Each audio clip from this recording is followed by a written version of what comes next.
First time here? Welcome. Glad to see you. And it's 1 o'clock, 1:01, and I'll call this Finance, Culture, and Economic Development Committee of Wednesday, May 9th, 2018 to order. We have an agenda that was circulated, 2 items on it. Any additions or deletions? Motion to accept and adopt the agenda as circulated. Thank you, Councillor Seegers and Councillor Mueller. All those in favor? And we can go immediately then to the adoption of the minutes from April 11th. Motion to receive and adopt. Thank you again, Councillor Seegers, Councillor Shanks, seconding. And any errors or omissions that people noted in those?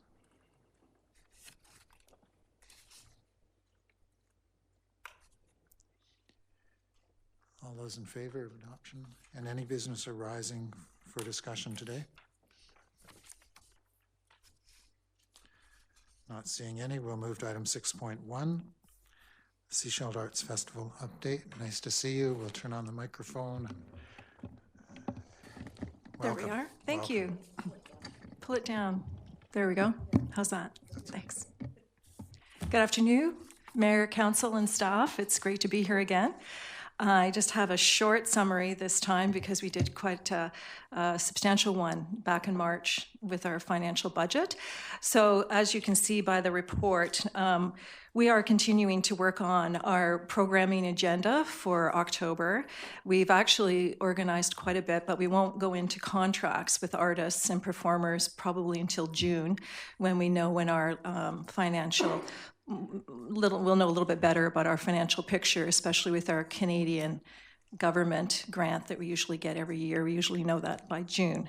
We have, been working along with the Seashell Nation in particular on our Satio program, which is going to be in the Longhouse, and that's coming along well. And we have a lot of enthusiasm experienced so far from various actors, performers, as well as people from the Seashell Nation regarding that program. So we're pretty excited about that. Another thing too, we have changed one of the programs on our agenda. We really just changed the name. We are planning a choral type original concert program up in the Botanical Gardens. So we changed the name so it would be more palatable and yet very unique and different from a marketing point of view. But we specifically did it for a Canada Council grant that the artist was applying for because we felt Nature Song just didn't quite cut it. So we changed it to U Tierra, which is rather interesting, which is a Latin word for O and Tierra, and translates into at one with nature. So this ties back to our homegrown idea as well. You'll see by our report that we have included a few of the graphics that we're looking at. Nothing's completed yet, but we feel that we've got a lot of great ideas around the homegrown packaging kind of idea, the apples and vegetable crates and whatever from a graphic point of view. So we're working quite steadily on producing those graphics because we need them to present to our corporate sponsors. So this month and into the beginning of June, we're actually focusing on corporate sponsor presentations, and therefore we put together some initial graphics in order to whet their appetite, you might say, and get them engaged. Just from a quick fundraising update, we have been accepted for a grant with BC Arts Council. We just got word of that, so that's great. It's similar to what we got last year, which was basically expected. We also are waiting for our annual stipend from the RBC Emerging Artist Program, which was approved last year, so that's super. We applied for a special grant with the Community Foundation. Actually, we didn't apply for it. The Sunshine Coast Dance Society applied for it, but if it is successful, the Dance Society will vend in some of the performance fees for Kokoro dance, should we be able to bring them here from Vancouver. The other thing that we're working on right now is putting together our donors packages, our reach out to our donors. Usually we go out to the same donors every year, but we did pick up some from last year that are new, so that's interesting. And the other thing we're doing this month, which we haven't done for a couple of years, is applying for a TELUS community grant, because we will have an augmented reality aspect to the Satio production. So it's a little bit of a secret right now, but we're hoping that TELUS will give us some recognition for that, as well as the youth involvement that will be a big part of that program.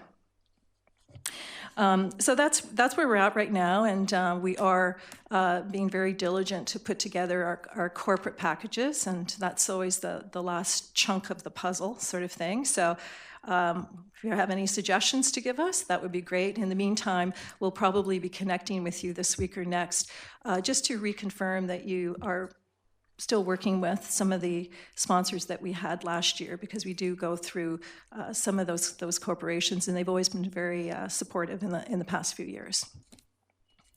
The other thing too is we did finalize a report, and if Siobhan doesn't have a copy, we'll make sure that she gets a copy of our special project from Canada 150, our Swiyaya, our Families, Our Stories. We had to wrap that up by March the 31st, so we had to do a very detailed budget overview as to what was spent in that project, as well as a very detailed report.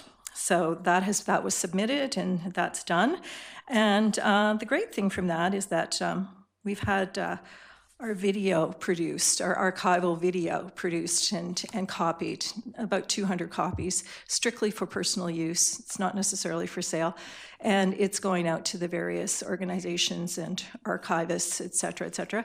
And we've had a lot of reaction to that, and a lot of people asking us if we can possibly remount this project, perhaps next year, in the early part of the year, separate from the festival. And of course, that's going to take a lot of initiative, probably on my part, to try to find out how we can support the costs for something like that. But both the cast and the crew are really excited to do something in the schools, in particular, and or tour it to a couple of schools in the region, and maybe 1 or 2 schools in Vancouver.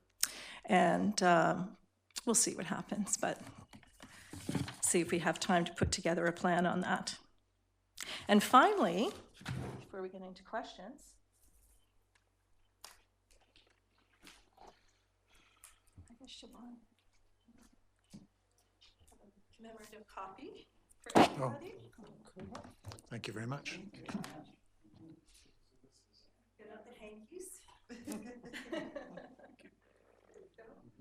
One more. Yeah, short one. Does she have more? And I'll drop a couple upstairs to Siobhan and the communications director as well. There you go. And enjoy. The archival version of this is actually a combination of vignettes from the Coast Cable filming that was done. We're not allowed to actually reproduce a full copy of the Coast Cable piece because of our contract with Coast Cable. So we've taken vignettes. They allowed us to take vignettes of the stage show, and then it's integrated with our video production. And it also has a great little intro of what happened in the schools during the initial school period of collecting information. Good marketing. Fun. Mm-hmm. Councillor Seegers. Thank you. I noticed over the last few years that you've done a lot of collaboration with the Shishalt Nation, and that's fantastic. Are you also then approaching them to find out potentially a list of donors that they could give to you? Actually, I do have a call in to Stephen Feschuk. He's our coordinator and connection with arts and culture. And it is interesting because there are 2 sponsors in particular that we've had support us in the past. And last year was not exactly the year to do this because we didn't have a heritage exhibition in the Temswea. Right. So it's a little bit awkward, but we're going to sit down with Stephen, and he's going to actually help us with making some connections directly to the right people. Okay, thank you. Okay. Any other questions? Thanks. The one, Councillor Inkster. I was waiting. I thought we were going to ask questions on the content presented today, but the continuation, this information and the presentation is what always ask about for a number of years because, and as I indicated, as you presented it just after you came and spoke to us, how important this is moving forward and how good of a job this is, not only in the presentation, but just for its value. And that's why I talk a lot about it. I think it's really a key presentation for some of the things that the Arts Festival's done over the years.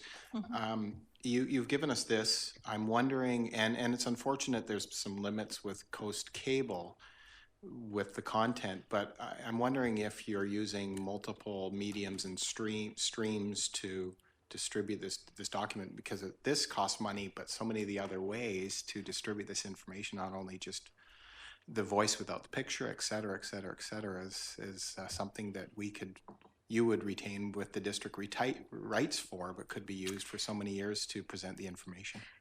You know, it's a very good point, and it might be something to that I could suggest, to sit down with Siobhan and go over the distribution rights for something like this.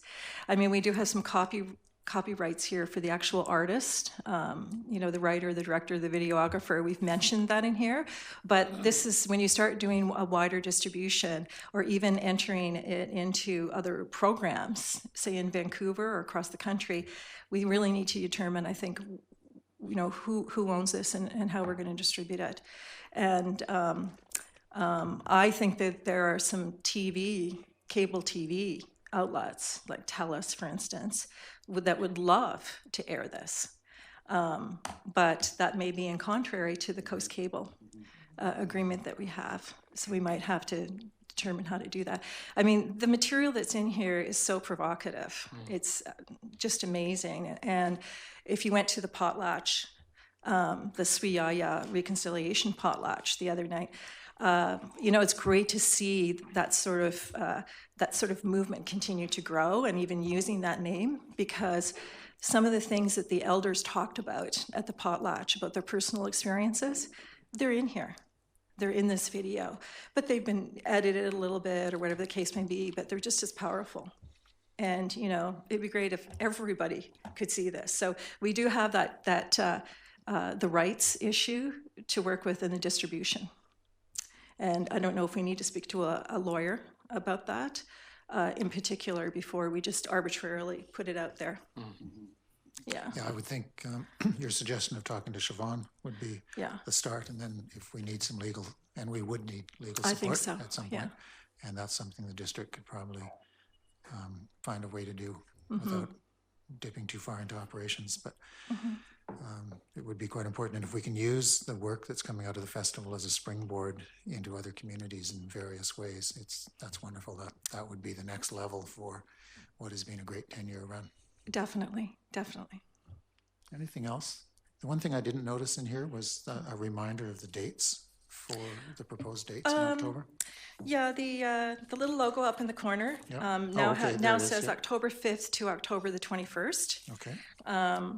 And October 5th is because that's the only time that we can get access to the Longhouse for this production. So we're going to be skipping a couple of days till we have our art exhibition set up, but we'll probably have our reception for the art exhibition midweek, even though the weekend before we'll be doing our special event in the Longhouse. So it is stretched a little bit, but because of our access to volunteers, we'll probably have to not have the art exhibition open for 2 or 3 days while we finish our setup. But the rest of the events it'll be over 3 weekends once again. Thank you. Yeah. Councillor Seegers. Thank you. Noticing the dates October to October 21st, this will be actually through staff. Given the elections on October 20th, we typically use the Seaside Centre, but it will potentially apparently we've already booked it. Right. So staff will have to find an alternative location. Oh, okay. Yes, I would. Or not. We'll have to. And I was actually going to mention those dates for a slightly different reason, but we'll just to remind us all to do our very best to keep the district of Sechelt staffing and issues in one stream, and at least some sort of separation from the election itself, from the politics itself. It's always difficult in a smaller town, and even in larger towns, I'm sure, but we want to ensure for a bunch of reasons that that's something we honor. this way, Yes, exactly. especially if we're going after the same donors. I was wondering about that. No, not this time. This is a totally different, Yeah. this is a Yeah, definitely. different situation this year because of the election campaign financing. Anyways, anything else before we move on?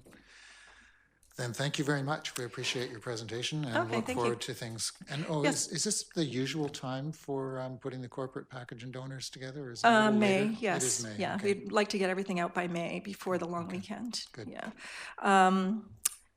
I was going to say that in our next presentation, we will have an update on the budget because we'll have a much better idea of some of these grants that are outstanding right now. Thank you very much. You're welcome. So moving on to item 6.2. District of Seashell Operations Facility. First, a motion to receive the report. Thank you. Seconded by Councillor Lutz. Moved by Councillor Seegers. All those in favor? That's carried. And we'll turn to Mr. Kootenay. Yes, we're here with cap in hand looking for some funding for our new operations center. I'll just give you some feedback or stuff that happened in the past and run you through the situation we have here today. Back in 2013, 2014, a design team got together and created a design for the further operations center. It was a well thought out process. Using that, I believe that design, Altes Group did a cost estimate in draft as a baseline for that structure, and that amount came out to about $4.2 million. In 2017, the initial design was reviewed by the design team and staff, and we carried out a current and future needs analysis on the whole structure. Through consultations, the footprint was reduced, and the design was approved. Mobius Architecture, Peter Truheit, during that time did a presentation to council on different types of structures, different types of materials, as well as a two-story building. And again, that was showing that a two-story building would be excessive in cost. After that design was approved, the DP was applied for, and we received the DP.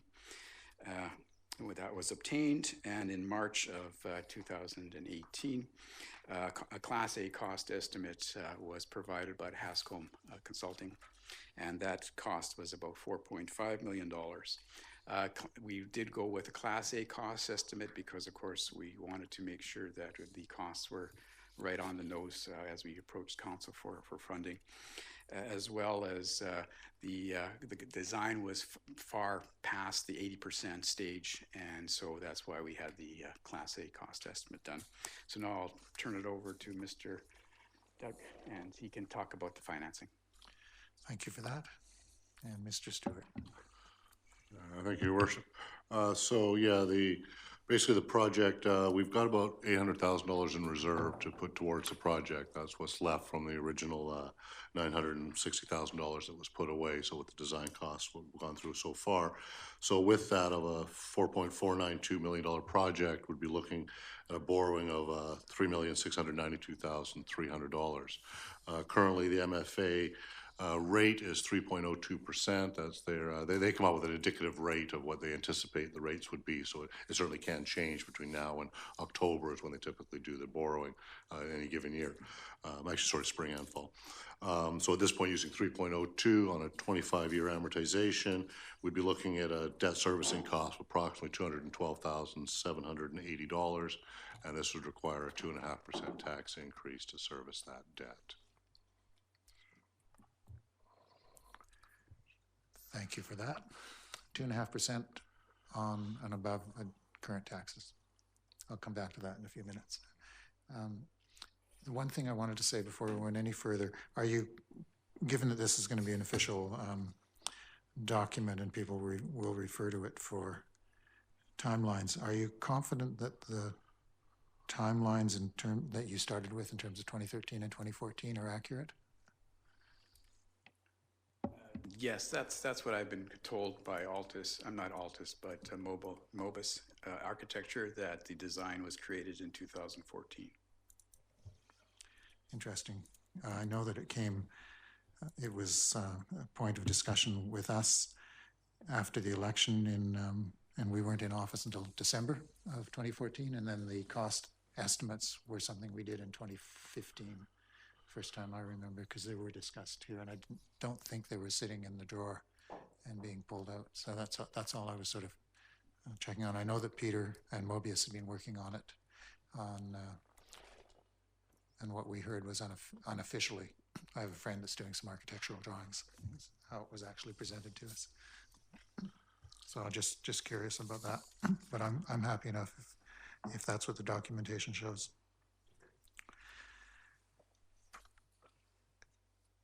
Let's put the motion, I think we have two issues to deal with today. One of them was whether we go forward with the borrowing, and the second would be some discussion of how we get loan authorization from the community. So let's put the motion in front of us first. You willing to do that, Councillor Lutz? Councillor Seegers, thank you. Now, discussion, Councillor Inkster. So just a couple of questions here then. One is the amount that was presented to us going forward over a number of years. The amount we'll be asking every year from the electorate, over $200,000, and the 2.5%. Can you remind me, Mr. Stewart, of what I guess, I'm assuming it's the library, we'll call it the library building, borrowing amount and what that was, because it's just fallen off the table. Can you remind me what that was, the amount that was? $2 million was the ultimate request. It was $1.8 million, I believe. They came to council and sought a $2 million borrowing to cover their contingencies. And the carrying charge that we've just dropped? Oh, that borrowing? It's about $53,000. $53,000. So we've dropped $53,000. Okay. So that, we would obviously add on to an amount that we previously borrowed. The other question I would ask then is, if in fact this is a 25-year amortization, and this is where it gets challenging for me, because we've rejected the second floor based on additional cost estimates on an already tight budget. If in 25 years we've paid off the building, that's 25 years from now, but if in 9, based on our population growth, we've seen an over 10,000 amount, if in 9 years, I'm just throwing it out there, the building's too small, and we're 16 years amortization away based on the growth projections. In West Sechelt, I'm seeing another development go in, and one we approved last week. So we're growing, we know this. Darnelda knows from the mortgages she's doing, et cetera. Is this big enough then for 25 years? Because that's the commitment we financially need to make. And that's through to Mr. Goodney. When we looked at our future, current and future need assessment, we allowed for expansion of staff in that structure. So there wouldn't be a need for an expansion for that time. Mr. Councillor Inkster. Sure, thank you. So in 25 years, 1993, when Councillor Shanks was here, Yep. and I guess this building came along, and we moved the staff from the existing 2 buildings. I remember, we expanded when we hit here, but I remember in the office, you'd come in, there was 2 people, and there was a number of offices, and they went across the street to another building. But how many employees did we have? 25? Now we have over 50. If we extrapolate, that's going to be in the 90s probably if we have administration similar. I'm just saying. So this building's going to be built for another 20 to 30 people. Staff have taken into consideration the expected growth rates for public works over that period of time. Yeah.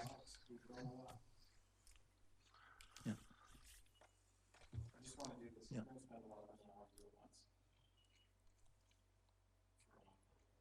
Okay. And I see Councillor Wright next. Oh, thank you, Your Worship. I'm looking at page 11 and then looking at this is going to have a 2.5% tax impact on the residents. And as I look forward to next year, and I know that we're building in 3% for infrastructure, that means for us sitting at this table and those who will be here next year, if this is approved, you will be walking into the budget process with a 5.5% bump in taxes before you start the budget process.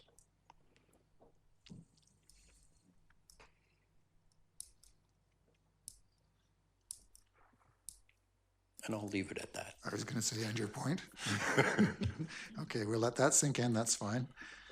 I'll come back to that in a moment. I'll put myself on the list, I guess, if there's others that want to speak. Councillor Lutz. Thank you. Am I hearing correctly with these figures, the increase in building material has been figured into current rates? Yes, it's a Class A cost estimate with current rates for every unit. And Councillor Mueller. Yes, thank you. I think we've all had trouble with this proposal for some years. It's one of the, for me, it speaks most to the operational challenges more than anything else that we've dealt with. It's this building and the way that it's been presented to us. So now we've got the price tag. There's some sticker shock here. I think for almost everyone, when we first heard the number, it was $2 million. That was from one of your predecessors. And of course, that was not agreed upon by any cost estimator, but that's the way we were doing business back then. So, I mean, I guess I took issue with one of the statements made in the introduction, which was the well thought out design that went into this, because I had some issues with the presentation Mr. Truheit made when we talked about how it was done. They put together a focus group in which all of the asks were listed, and then they just chunked them together into a building. And that's why we have so many odd-shaped rooms, and it just, we would want to do better in the future than that. I think we can do a lot more strategic, but we're well past that.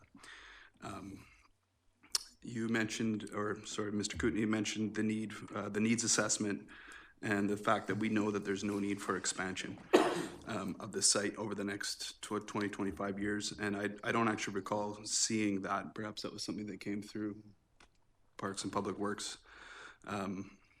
Every time that this has been presented to us, it's been more or less been with one choice. And here we've got a recommendation 2 with no alternative. And that's difficult for me because we might need to look at some alternatives here. So I guess my question is about the need for expansion. I, of course, would like to see the needs assessment, the operational needs assessment. I don't think the council has seen that. So maybe we can get some comment on that.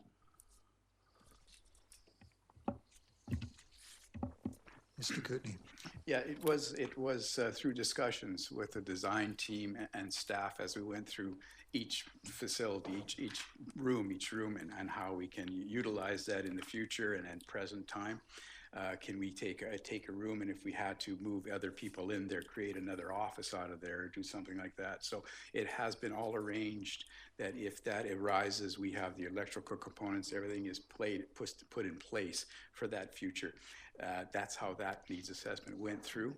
It was quite of an undertaking as we went and pieced this and tore it apart and brought it all back together, and then we found out exactly what the needs are for now and in the future. So there really wasn't any documents provided or stuff. It was through discussion. Let's look at what we need now, what we can expect in the future, how we can utilize and basically change that structure around if we needed to in the future.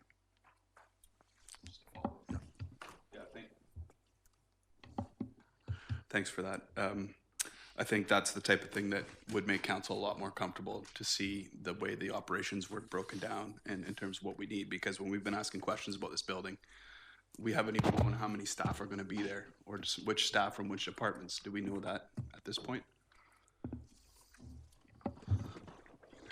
Again, with Public Works and Parks, we estimated there would be over 20 individuals in that structure. You can also, if council decides that they want to start moving other operational people in there, maybe building or whoever, we can accommodate that as well.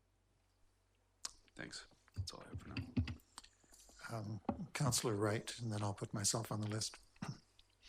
Well, 2 things, Your Worship. Thank you.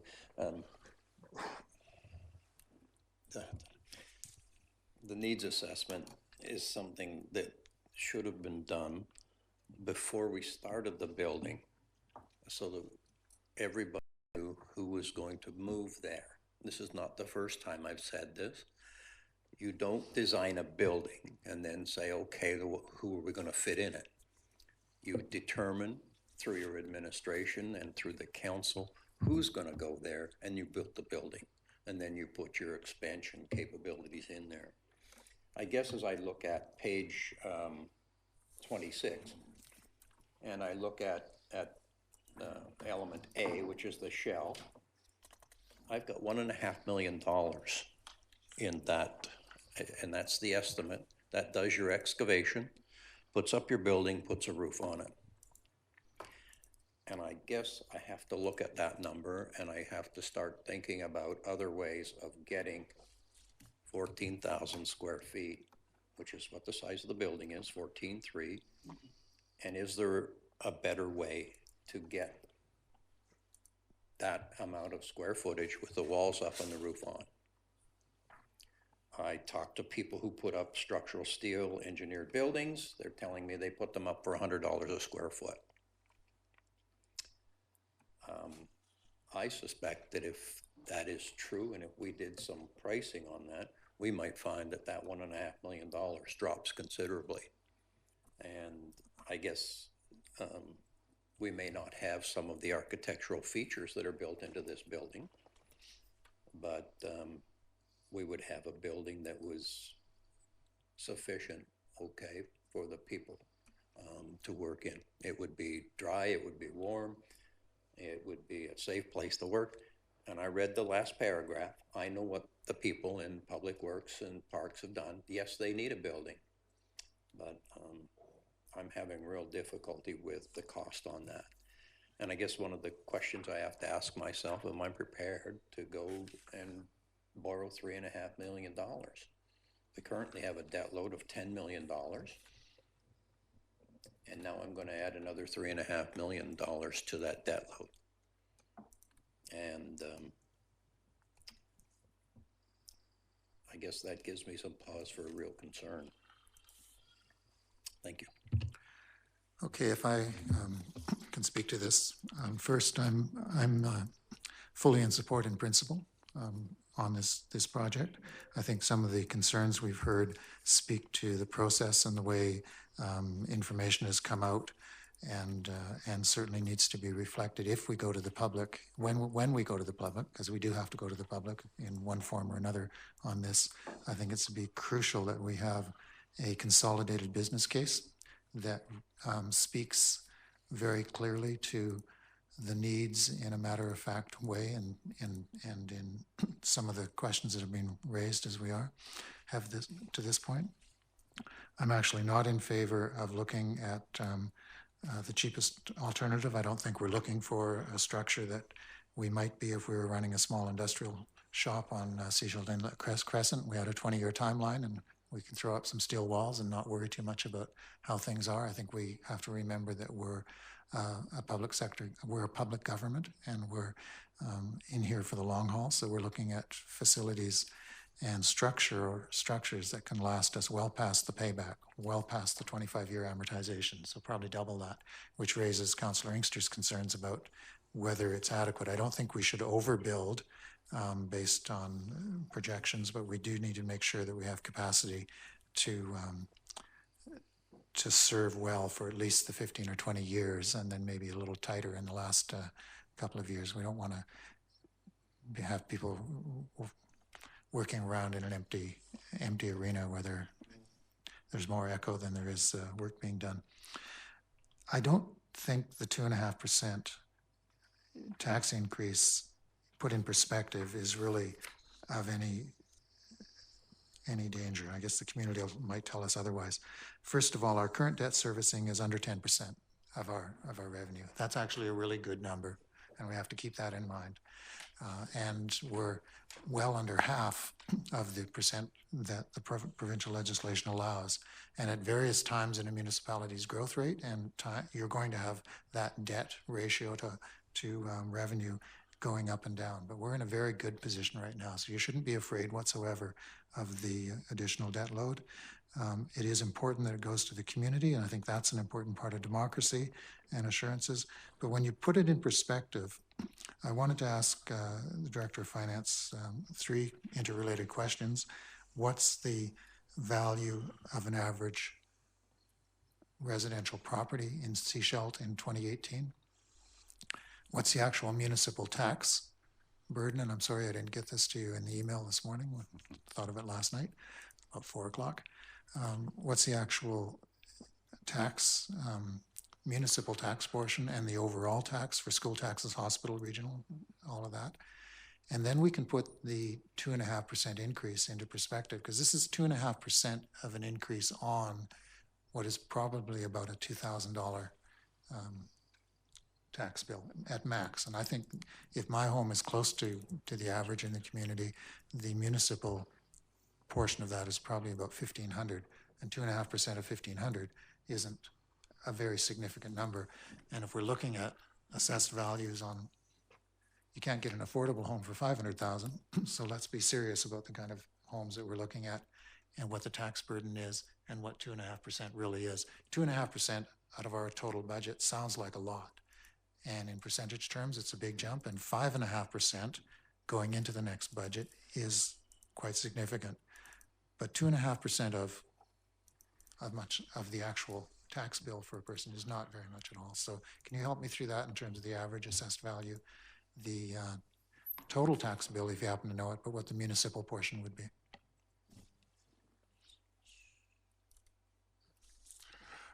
The average home in Sechelt is about $544,000. I believe the tax bill on that is approximately just over $1,400. I'm recalling the numbers for the municipal taxes. I don't know what the regional other taxes are. They were about, I'm going to say approximately half, if not slightly more than half, for the other governments. So $1,400 for the average, and that 10% of that would be 140. 1% would be 14. So a 2% increase is $28. So 35. $35. And then another 35 perhaps for the other. For an operations center which has been needed for exactly 4 years since they were moved out of the Ebtide site, and will last for another 25 years minimum. I think put in that perspective, I have no qualms whatsoever about going to the community and asking them for $35 a year so we can actually put staff in an operational building, and the efficiencies that will come from that are quite significant. That aside, I still think that a consolidated business case needs to be available to us and to the community, and I think that some of the concerns over whether this is the right building for now and the next 20 years still is open to discussion.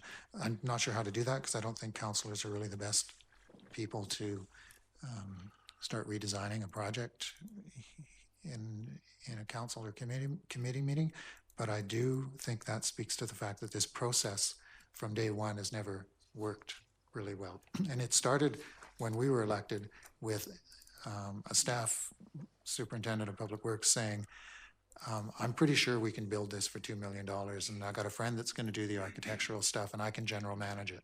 When we pushed back on that and we got some cost estimates, they came in over $4 million, but we seem to have forgotten that number. That's the number we should have been working with from day one. The first real reality check we got on this was $4 million. 3.5 years later, we get a Class A estimate that brings it in about $4.5 million. That's actually pretty good. Yeah, it's twice as much as the back of the envelope that a former staff person who's no longer working with us for a number of reasons had when he was just going to do it, but he was disagreeing with his own estimators. When we started doing this formally with Mobius and a needs assessment, it did come to council for some pretty significant discussion, went back. That's a fair process. That was a fair process, and then staff came back with what they thought would work. So I think the process, though flawed, has got us to where we are now, and we have to deal with this. And I don't think the tax increase is is avoidable, and I don't think that it's actually that large. But I do think the community is going to need to be really well informed. And when we get to that, we'll talk about how we actually take this to the community. But at the moment, we're talking about the loan authorization for this particular amount. So that's sort of my take on this. I'll be supporting it, but with qualms about process. Councillor Seegers, I think, has not been heard from. I think I got there. She hasn't spoken yet at all. So. Okay, go ahead. No, I prefer that everyone get a chance to speak first before we go around again. Okay, I have some questions. First of all, what I'm noticing is that 2014, the estimate came in at $4.2 million for 14,000 square feet. And now 3.5 years later, we're at 11,111 square feet. So we've reduced the square footage by over 3,000, and we're higher in our cost. So, I mean, I know why that is. I mean, I know that costs for construction have gone up quite substantially in the last while. I'm seeing it everywhere, right? Everywhere on houses and everything that's being built. But I think that also indicates that we need to move this forward. So then I have some questions around the financing piece and construction schedule, timing, et cetera. If I look at it, it's probably going to take us about 6 months to get approval or go through the approval process, right? That's typically the timeline, I understand. So then if we start construction, we're looking at about 2 years from now by the time we could potentially be complete for staff to move in. So how does our financing work inside of that? We would do interim financing initially, but do we actually do the borrowing up front? Is the rate set up front, or is the rate set once we actually take those funds down the road? Your Worship, the rate is set when you take out the debentures. So yes, if we did interim financing through the construction and then ultimately borrowed the money, say perhaps in 2020, it would be this rate in 2020. Okay. Do we have a choice on that? Yes, we could choose to take the debenture outright immediately and lock in those rates. The challenge to do that, you probably want to do it in pieces, only because ultimately you want to borrow the exact amount if you can, because under the legislation, if you borrow money, you can only use it for the purposes you borrow it. So if the cost came in less and we had an extra $100,000 that we had borrowed, you can't actually do anything with it other than Not only that, you if pay you're doing back the debt, I guess. yeah, if you're doing interim financing for the construction, you only pay on the money you borrow. So if we were to borrow the full amount up front, we'd pay the full amount in interest charges and principal, et cetera, up front. If we're doing the interim financing, we pay only on the money we borrow until we get the final amount. That's so correct. we actually would save some money during that process. But you'd add 2 years to the end. If you borrow Yes. immediately, obviously the 25-year amortization would end sooner. Yes. Then the amount to be borrowed, you've got an actual amount here, $3,692,300. But I noticed there's only, is it 5% overrun built in? There's the 10% that they, I have to go back to their documentation here. I guess I'm wondering if the amount that we're looking to borrow, if there are overruns, and there's no, I know what it is, there's no allowance for increase in costs in this proposal. So I'm wondering if the amount that we're actually looking to borrow should actually be more to allow for any increase in costs between now and when we actually get construction happening and increases down the road. We've seen what's happened in the last year or two. And, you know, if we don't have that, that would mean getting additional funds to be borrowed. So I'm wondering about that number. I mean, I've seconded the motion that's on the floor, but I'm not convinced that the number amount that's in there is actually what we should be asking for to allow for that increase. And then the other piece that I noticed was I looked at our debt that we have currently outstanding that we're paying off. And I noticed the Justice Building is going to be paid off in 2022. So we're paying this year, for 2017, we were paying 2 loans, and each we paid $990,000 like for the year. So that's a substantial amount that will be reduced in debt 2 years down the road past the construction of this. So it could be that we would have a peak where we'd have to take some additional funds, but we may be able to then reduce them once those debts are paid off. Okay, so again, coming back, the one piece I'd like to look at is the amount that is actually in this because we don't have any escalation costs in there. Okay. Is there a response to the determination of the amount in terms of those questions? Yes, Your Worship. So yeah, the existing debt in the general fund is about $310,000 is what we're paying now for the Justice Building. So, and that will expire in 2022. Mm-hmm. But in terms of the amount the borrowing amount of 3.69, do you think that should be higher, or if staff looked at that and taken into consideration the kinds of things that Councillor Seegers has raised? I would defer that to Mr. Kootenai. This is certainly the amount that was brought forward. My understanding of being a Class A estimate, they felt quite comfortable with these amounts. Okay. Mr. Kootenai? That is correct. That is correct, yeah. Too many microphones on. Let's try and keep track of councillors by hand. And That's then the way I turn used to mic- do it, but Yeah. you want the lights on. So. Yeah, well, sometimes I miss them, but Yeah. Councillor, Yeah, that is correct. We're pretty confident. We're very confident with the numbers that have been provided. Again, it is a Class A estimate. We are hoping to get shovels in the ground this year, depending on the process. I'm not sure on how long it's going to take, but I think maybe 6 months is excessive. But again, Mr. Stewart can comment on that process. But I was hoping to, like say, start digging this year. it depends on our discussion on the approval process. That's right. In terms of timing. Are you completed with that? No. Follow up on that. So if you look on page 43, this is in the cost summary. Under allowances, it says escalation allowance excluded. So there's nothing in there for cost escalations. So yes, this amount they've put forward, it's a Class A estimate at this point based on costs now. So I guess just my concern is if we say this is how much we need and there's any kind of escalation, we don't have money to finish the building. So I don't know how we want to take that into account. So I think that raises two issues. One of them is contracting, how significant the negotiations on the contract have to be. And the second would be back to Director of Corporate Services in terms of short-term borrowing and what we actually do when we end up with a case where we don't have enough. So first to Mr. Kootenai. Can you please repeat your question? I'm Well, sorry. if escalation costs have been excluded from this estimate, there's probably a reason for that. And I would think that the way to manage that would be in the contracts that you let for the build. That's correct. Yeah, we definitely contracted out with clauses in there. As well, some site work has been done already. The site is pretty much ready to go.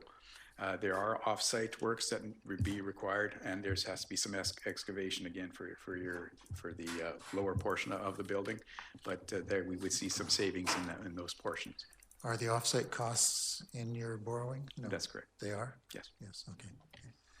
Okay, now, Councillor Seegers, you're okay for now? And we'll go to Councillor Mueller, then Councillor Lutz, I think, and then Councillor Inkster, and then back. So, Yeah, I guess we can and probably Councillor be. Shanks, have you been interested? You're okay for now? Okay. Okay. Councillor Mueller. Can be pretty confident that most of the bids will come in 10% to 15% above what this is, because all of our numbers are out there. But my question was about the 2.5% tax increase. And we're currently putting away 3% for asset renewal, and this is renewal of an asset. The planning wasn't great, but that's what the money's for. So I'm just curious if staff have any comment on that piece. Certainly, Your Worship. It's not really part of the same thing. The asset renewal, and certainly my thought was the ultimate increase in taxes was to cover the depreciation of the existing assets that we have, not necessarily for the building of new assets. So if we were to stick with the strategy that was laid out, this would be in addition to that 3%. Certainly it's the council's prerogative to skip a year, but it would certainly just simply add to the issue of the capital plan. The capital plan we have now assumed that 3% increase, not including this building as well. Okay, so the financial sustainability plan with the 3% was based on what we call the infrastructure deficit and the amortization of existing assets. That's correct. That's how you calculated that? That's correct. Okay. Is that helpful? Yeah, I'll just have to do some thinking on that. I mean, in my mind, it was to replace, infrastructure that needs to be replaced, and our buildings are part of that. But that's just my take on it. And Councillor Lutz. Thank you. I will be voting in favor of this. All along, I've spoken in favor of the need and the necessity of this building. I am in sticker shock, but I also have an awful lot of disappointment in our previous staff, council, mayor, that we only put aside $1 million when we tore down the existing building. I know we can't do anything about that at this stage. That contract's done. I think that we need to build for the future, and we should have looked at that 5 years ago or more. But as I say, I think that the tax burden isn't huge. I think that we can make that clear to our community, the need, and what it's going to look like bottom line. So I will vote in favor of this. Thank you. Thank you. And Councillor Inkster. So it's good that we spoke earlier about the fact that many of us are not designer construction experts, because I won't have a lot to say in those areas. We'll have to go to those that are good at that to make determinations on where we're moving forward, although it is noted that the square foot cost has went up substantially since we first looked at it in 2010. But we had other things to focus on then that was then built soon after, although in a different location. In terms of the amount that we will require, I'm wondering how we can look at some ways to do, because I won't use creative, because that's not from the 90s. We know that won't be viewed as popular by those that are still around. But, I've mentioned and I'm just going to throw it out there and move on and mention my other ideas, but the community forest bylaw. I mean, I would like to look at that again, because that may be a way that we can build up, have a certain percentage of that come into an account that we may determine that defrays taxes. And some will say, oh, well, maybe 1 year they won't have a dividend. That's fine, because we built up previous years, and that's how we can determine each year that it's used to defray taxes. So we should look at that and consider it as part of their dividend. We should have a percentage, much like I proposed originally. 50% should come from them that we put in account, and we've been doing that, and actually it's quite a substantial amount. It was brought up the other day that we could now look at that. That's good, because I wanted to look at it 2 years ago. But anyway, there's an option. The other option is maybe there's available funding from the federal government or the province. I've mentioned to Mr. Yates that I keep asking about whether there's federal infrastructure funding available. It's unspent or unallocated, so would we qualify under future programs? How do we borrow if in fact we would qualify? I don't know. I'm just throwing it out there because some others don't like getting money from somewhere else, but sometimes we can't always go to our same well for our money. And the final thing was, it was sort of connected to my question about this building's loan disappearing. Councillor Seegers brought up what was going to be my next series of questions is the Justice Services building. The debt's falling off on that, but what we're probably not realizing is that the rent from two people, the province and the federal government, will now accrue to that building fund and or to us as of that date. And it won't then be redirected to a loan. So I don't know how much that rental is every year. Of course, we need to be thoughtful and put some of it aside for the building itself going forward to make sure that the building, either renovation and or keeping it solid over a number of years, but there's money that's going to be in the form of revenue coming from that building once the loan's paid off that we could maybe look at utilizing towards defraying this loan. So there's a number of things that we may have to put together, because if we don't look at, and I won't use creative, options going forward, what I see in future councils every year, which is going to be frustrating to me, we might as well put robots in charge, is we don't have any money to do anything else because we got 5%. We can't do this project, can't do that project, can't do that project, because we have 5 to 6% already committed every year.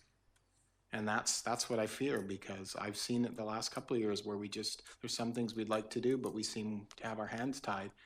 But that wasn't always the way it was in the past. So I think we need to look at better ways of moving forward, and in order so that we can look at money for other things. Thanks. Thank you. So we'll take that as and I think we might be looking at referring this back to staff for a number of things, but one of them would be that additional or alternate revenue sources outside of the tax stream, just make sure that they've been canvassed. So what I'm thinking is when we're finished this, we may be looking for a 2-week delay or something, or 1 month into the next finance committee, where you bring in that consolidated business case, wrap up some of these questions that have been raised, think through the alternate revenues that might or might not have been at least canvassed so we can see what they are. So we start putting together the package that provides the confidence to council that then can be given to the community as well. So I'm not sure that's where we'll go, but that's sort of what I'm hearing is this, as people are digesting this, they're coming up with a lot of things they'd like to see in a consolidated report. Councillor Shanks. Yeah, Your Worship, other members of council, it seems to me it's always been a peculiar anomaly. I've done appraisals for 30-odd years up here on the Sunshine Coast, and the per square foot cost always relates to the market value. By way of example, a modular home, double-wide modular home, nice carport, decks, and everything else, approximately a year ago sold in our park for $150,000. One either side of me, and I understand it has nothing to do with me, have both sold. and they're in the price range of $200,000 and $250,000. And that equates to about $200 a square foot for everything in place, landscape and everything else.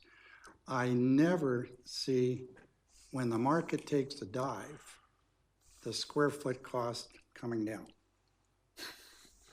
So when the market is high, it becomes $200-300 a square foot, because that's what the market will pay for it. But never does that square foot cost come down. And yet speculative contractors still build and they're still making money. So this figure of $400 a square foot, to me, just absolutely blows me away. By way of example, you can get a 1,200 square foot modular home, basic and deluxe, for $150,000 set up. So 3 of those is $450,000. Do you know what I'm saying? And I'm not saying we should put our staff in modulars, to accommodate, their offices and their change rooms and everything else. But $400 a square foot is just, to me, absolutely mind-boggling. And as Councillor Wright said, 4 years ago, I asked one of our members of council, who's sort of specialized in metal-clad buildings, what your basic package was. 4 walls, roof, concrete floor, insulated, partially insulated, room for an office, and it was $90 to $100 a square foot. I've got to believe maybe that cost is probably $120, $150 a square foot. So this absolutely blows me away. It really does. And I'm going to have a hard time supporting it, even though I know that the percentage increase it means is reasonable, and it's pittance in comparison to what you're actually getting. And we do have to plan for the future, but those costs, it's mind-boggling to me. Okay, maybe I'm showing my age. No, that speaks to the difficulty of as you say, getting square foot costs in the midst of a certain market. And so we rely on the Class A estimates, but as you say, they always come back and reflect the market. That's right. That's there. And I was talking to a developer yesterday and reflecting on the fact of the first time I walked into a condominium in Cole Harbour at $500 a square foot. And we jump all over it now because you couldn't see one new construction in that area for under $2,000 a square But if the foot. market took a dive, you might be able to pick it up for $350. Does the cost of construction go down? No. And well, and the key thing is, as you say, they're still building. When the market goes down, they're still building to meet demand. And there's probably only one of our councillors who's close enough to the trade to know what they say when it's like the modular homes going into big maples, the click homes. They're going to be between 260 and 300,000, and that's And 900 square foot. Okay, so that's one issue. Well, the best we can do is look to those professionals that walk us through this, and that's what they've come through. Councillor Wright, I think, is now next. Thank you for being patient. Thank you, Your Worship. As I look at page 38, yes, there's a whole list of things that are not included within the estimate. And I hear that we're hoping to put shovel in the ground before the end of the year. And one of the things I highlighted was there is not included in this estimate is winter construction. So we know we're going to be into winter construction. Another item I look at is furniture and equipment. So I guess this gives me pause, okay, about the amount of money that we need to borrow so that we're going to have sufficient to complete the project, because I certainly don't want to run out of money. So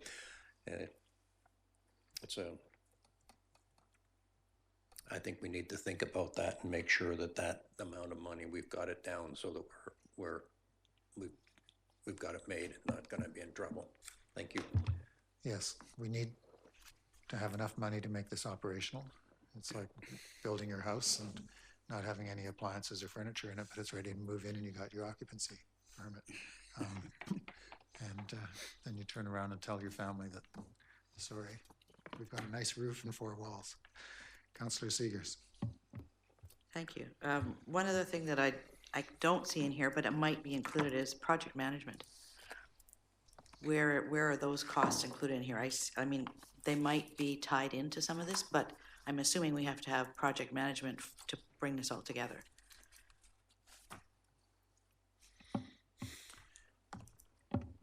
Mr. Kootenay. Yes, that's correct. Again, there's also the tendering portion. Yes. Mr. Wright, Mr. Stewart and I factored in some of those costs, and so maybe you want to speak on that? Oh, okay. Yeah, we took that into consideration, and we've allocated some of those funds already out of that. Out of the borrowing or out of the 900,000 we have, or where do they show up? They're just built in, or? That was out of the 900,000. Yeah, at this point, there's about 850,000 left of that 900. We sort of took 50,000 off for some additional costs for design, RFP, process tendering, et cetera. So that's where the $800,000 left over came from. Okay, so we're still waiting for project management as well. So I would concur that I think this needs to go back with some more detailed information to come back to show that all of that is covered, so that we can ensure that the number that we actually go out to the public for is going to cover off what we need, including finishings. I noticed also on that list of things that aren't included are things like they're putting conduit in, for example, but there's a lot of exclusions, and we need to ensure that those are all covered off. Thanks. And we haven't talked about solar panels. Councillor Mueller. I'm kind of happy. What I'm hearing is that we're going to receive the full business case, and I'm hoping that's going to include some treatment of the needs assessment and that kind of stuff that council was not a part of. And I'm happy to hear some of the other points raised by their councillors, and I think it just speaks to the fact that there's still a bit more to do. And I opened my comments by saying this project has given me a lot of trouble, and I know that most of the people here were not a part of the inception of this project. but we still got to carry it to completion, and we got to do it with the standards of today. And I think what's missing here is a real financial analysis of how it affects our operations, and that has to be there in every department, including this one for sure, top to bottom. So you can tell me, yeah, per person this costs this much per year, the kind of stuff that I've known the entire time we worked. There's a really strong business case and for this, but we've just never seen it. It's always been one-sided. It's been something that it just hasn't really met our needs. So the whole picture is really going to help us. It's going to help the community. But I just want to reiterate, in the previous administration, previous to Mr. Yates coming here, we allowed a manager for every department as well as director, so that some of this financial analysis and the real kind of core planning of management can happen. And so that at the management level, we're not stressed for need to do the type of analysis. And I think we really need to use this project as learning and get to that standard, so that when the community asks tough questions, we know they do, we can give them a really solid answer. And it's completely unbiased, based on the facts. Thanks. For my benefit and maybe for staff, could you be a little, expand a little bit on the sense of what you mean by how this will impact operations and operational analysis? That might not be as evident to everyone as it was to you. We understand the 2.5%, what it'll do to the overall budget, but how they would provide, or what you'd be looking for in terms of the operational impacts, in terms of efficiencies or whatever. Yeah. Well, sure. I think I don't want to wax on about it, because a lot of these missed opportunities, as I'll call them, happened before anybody in this room got here, other than council. But what I would be looking for is a clear assignment. For instance, we got to this point and we don't know in clear terms exactly how many people are there, what departments are going to be working there. If I was to ask, for a complete financial analysis of public works and parks, they could tell me how much is spent on equipment, how much is spent on equipment maintenance, what the impact of an operations facility like this would have on equipment maintenance. These types of things that I think we really need to know in every area, not just, and this can be a learning example for both us and the community, but of course for staff as well. Good. That's what I wanted to hear. So I might not be able to pull all that in a month, but they could make a start on at least referencing the operational efficiencies and gains that would come. And I think, on a project like this, where we're asking for $4.5 million from the community, that needs to be there right at the very beginning. And it has been strong. I mean, we know that a lot of our equipment's sitting out in the rain, and the cost of that should be explained to people so they get it. Yeah.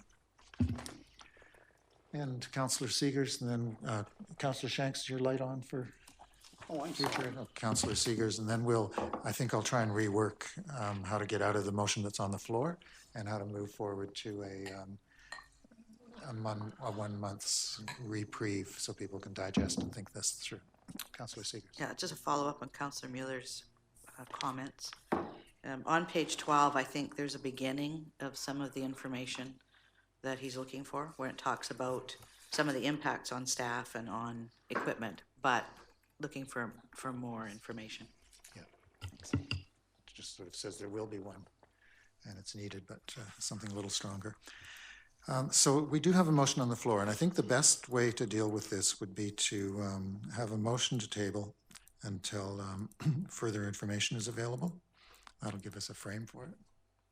Thank you, Councillor Lutz. Hand first, and it's Councillor Seeger second. All those in favor? No discussion. And then what we really want to feel really confident going forward is what I called a few minutes ago a consolidated business case. But this is a really thick report, and I understand that's a lot of pages in it. But there's only a couple of pages in the cost estimates, Class A, that are really valuable in terms of the way they're presented and what we need. What we really need is to go back to some of the earlier work that's come at different stages, which explains a bit of the history, why we need this, why these situations, why they're working under the conditions they are, and then very quickly into the strongest financial and operational case that you can make for why this has to go forward. And we did provide business training for everyone on staff a little bit before some of you got here. Maybe it's time to do that again. But it's a key recommendation in the Auditor General's report, and we really want everything that goes forward to the community for us to be able to turn and say, hey, we voted on this, rightly or wrongly, pro or con, based on this business case. And that's what we will take to the community when we decide whether we go to an alternate approval or a full referendum on this. And that discussion we might start now, but we don't really have to do that one today. But we do need a business case. So I look for somebody to move this request for a consolidated business case that wraps it all up. Councillor Lutz, Councillor Seegers, and anything that we want staff to make sure they don't miss. I think we've talked about, and I saw a lot of notes being taken, but, and does Mr. Yates understand what we're looking for? That's key. He can write it. I think he just offered to. So we'll get the report from the right-hand side of the room with input from the left. Any further discussion? All those in favor? And I'm hoping that could come back next month, because like others, we'd like to see this wrapped up this term. I don't think it can be, I don't know when the shovels can hit the ground, but Councillor Lutz. So all things being fair and equal, would we look at trying to get approval from the community on our election ballots, or would it be a separate approval process at another time? Because that's going to change the timelines. So good question, and I think it's worth hearing, canvassing the committee as we are now about your views on the alternate approval process, which can be very modest or it can be robust, or a full referendum. If it's going to be a full referendum, I don't think it could be done at any time prior to October 20th. It would have to be on the election ballot. Going to the community with a full referendum on a borrowing bylaw in September, when you're having an election, would be seen as inappropriate. But there is a question about whether an alternate approval process, where you widely advertise the situation and give lots of explanation for how it can go forward, where you're basically asking, and I would do this differently. I would say, if we do, and I'm very I'm uneasy about alternate approval processes. I recently called them the negative billing for municipalities in a letter for lots of reasons. I'm not happy with them, but they are prudent at times. You can do them as simply advertise, say we're going forward because council thinks this is a good thing, and if you disapprove of the process, tell us. But you can also advertise and say we're not taking this to full referendum because council thinks they have to make a decision, and they've made the decision that this is good for the community. But if you would like a full referendum, let us know, which is a slightly different question. And you actually engage the community robustly in whether or not they are comfortable going forward with the alternate one, or whether they want to have 10% of them sign up and say, we are asking for a full referendum. Not that they're for or against the project, but they're asking for a full referendum, because that's really what the difference is.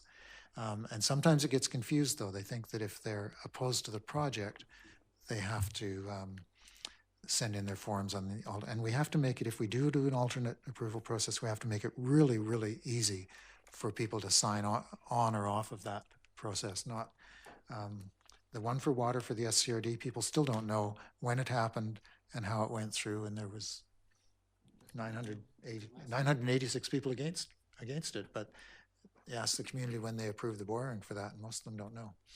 So that's my concern. Councillor Seegers, and thoughts from all of you on this, on what we do, because it's going to be a big decision for us about how we approach the community.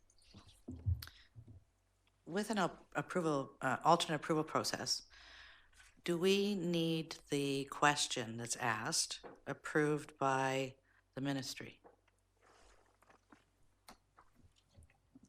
Corporate officer isn't here, but actually no, because really the alternate approval is not like a referendum where you're asking a specific question, which can be almost any question.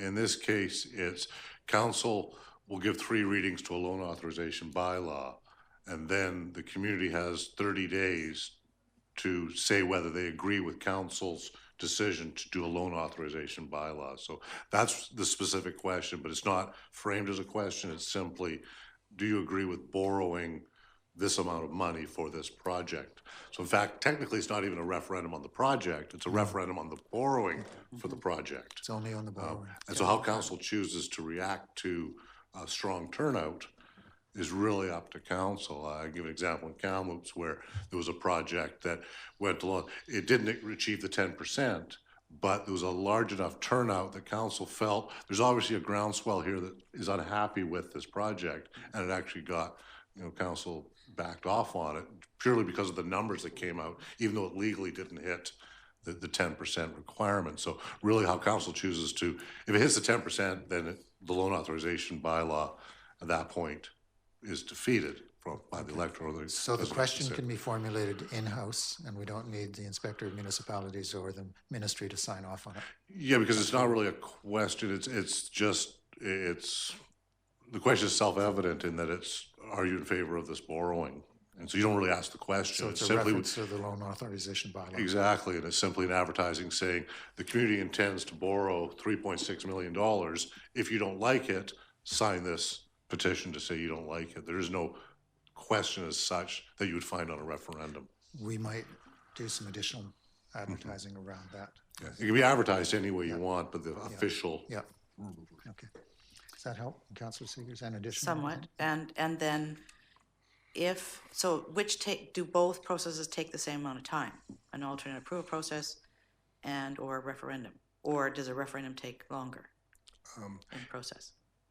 They would take the same length of time, which is about 5 months, if you were to schedule the referendum as soon as you could. Okay. Right. Basically, it takes about 5 months if you do the alternate approval process from the time you give 3 readings to the bylaw. If the referendum didn't happen until October, you'd probably be adding about 3 months after that to then get it through the Inspector of Municipalities to make sure we had done everything required, or maybe a month or so after. But could you give us a timeline on the AIP? If we do, not 5 months from when we adopt the loan authorization bylaw? it's approximately 5 months. I thought it was a 30-day notice.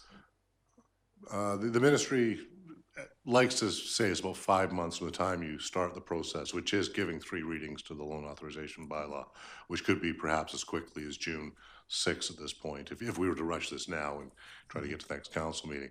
It's a 30-day period for the public to respond to the question. Then there's the 30-day quashing period to make sure we followed everything we needed to, cross the T's, dotted the I's. It then goes to the ministry, and it can take them up to a month or 2 to analyze, make sure we've done everything we want, the Class A estimate is acceptable, and then has to go to the Inspector of Municipalities to sign off. So they would typically say give them 2 or 3 months to do that process. So that's why it's a 5 month. It could be 4.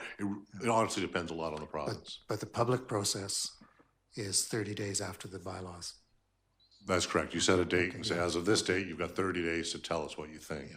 I'm trying to think of separation of activities here. It's going to be a busy, Yeah, I am it's going too, to be a because busy we've got, fall. 5 or 6 months till the election. Yeah, so the public counter petition period would be through June and July, depending on when you started it. Okay. So we're looking to, I think part of the information that comes back as well should have some information on Those two. timelines. Yeah. I think and from the processes. corporate officer, it should walk us through some of that. Yeah, thanks.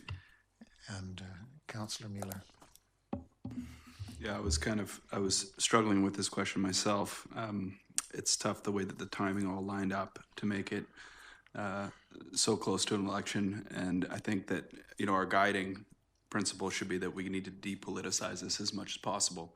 If we were to postpone this decision and allow a new council to take it forward, then that new council might feel a lot of pressure either to cancel or change, or when it's really just an operational decision. Regardless of who gets elected, we need a public works building of some type.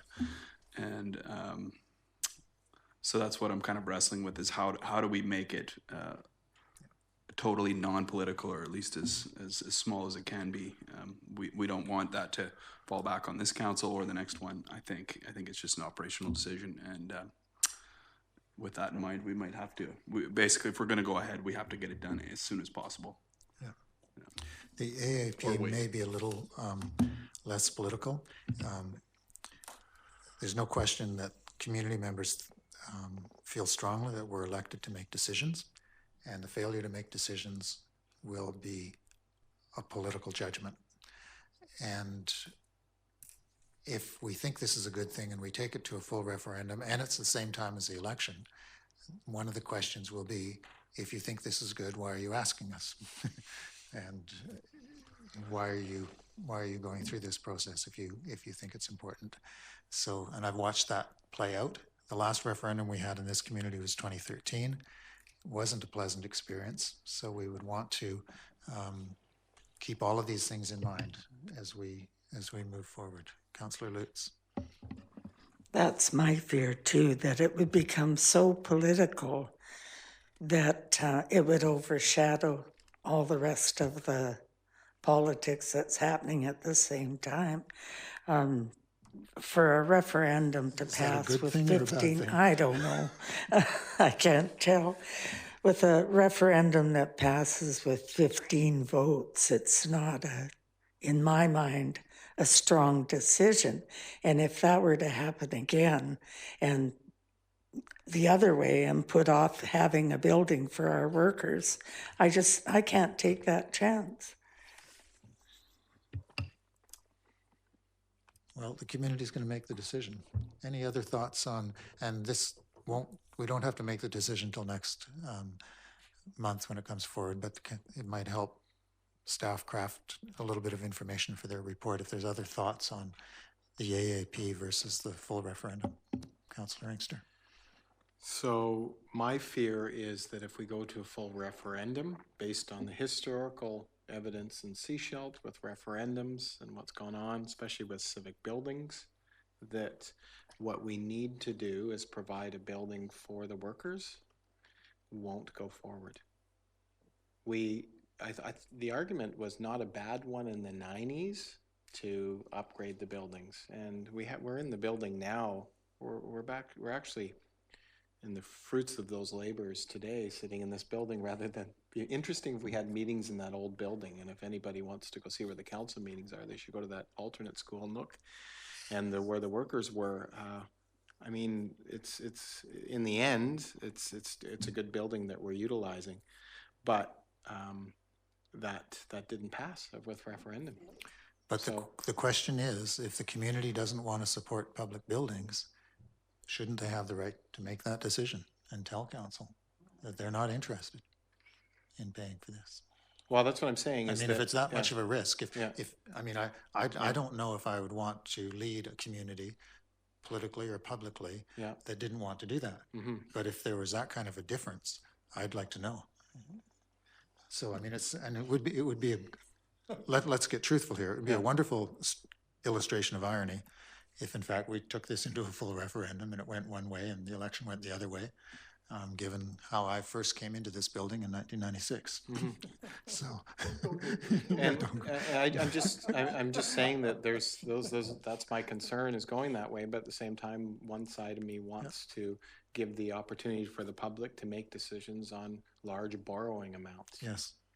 That's why we need to discuss it. It's a difficult decision. We want to be democratic. We want to allow the community to make their decisions, even if it's wrong. That's the test of democracy, even when it's wrong. And that's really a tough test to take. Sometimes they elect the wrong people. Sometimes they approve the wrong projects. Sometimes they say no to the best projects. That's the test. And so we want to think about that over the next month. Councillor Wright. Thank you, Your Worship. Well, if we go to the alternate approval process and if the building goes forward, the public will have an opportunity in October to tell us whether they believe we did the right thing in leading the community or not. So I'm not a big fan of alternate approval processes, but in this case, I believe because of the timing, that's probably the way we should go, and we can make it minimum political risk, minimum political talk about politicization of it. Yeah, and then we move forward, and we'll let the community decide in October. And to follow up on your point, if we did an AAP and people wanted a full referendum, they would tell us, and we could add that in. If it slid through and they didn't like it, they would also tell us. So, okay, that's interesting. That's true. Councillor Mueller. Yeah, the tough part is there's no easy answer, but I mean, there's this discussions going further.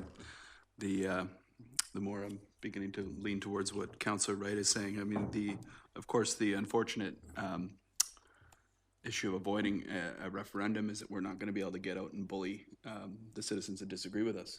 And of course, I'm saying that in jest, but there's no way to slice this in a nice way. But unfortunately, moving ahead before the election is probably what we're going to have to do.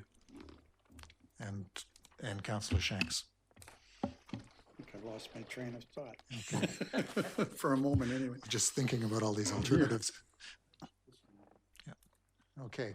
I think that's a useful discussion, and I think that over the next month, Councillor Shanks is going to conclude the discussion, and then Councillor Seegers, and then we'll conclude this meeting. Yeah, I know we've asked staff to come back to our next Yes. FCED meeting, but based on the thoughts that are occurring around the table, is there any way to bring that forward so that we can make the decision that much sooner in terms of going to the alternate approval process? The question of the AAP, it'll come back at the same time, I think.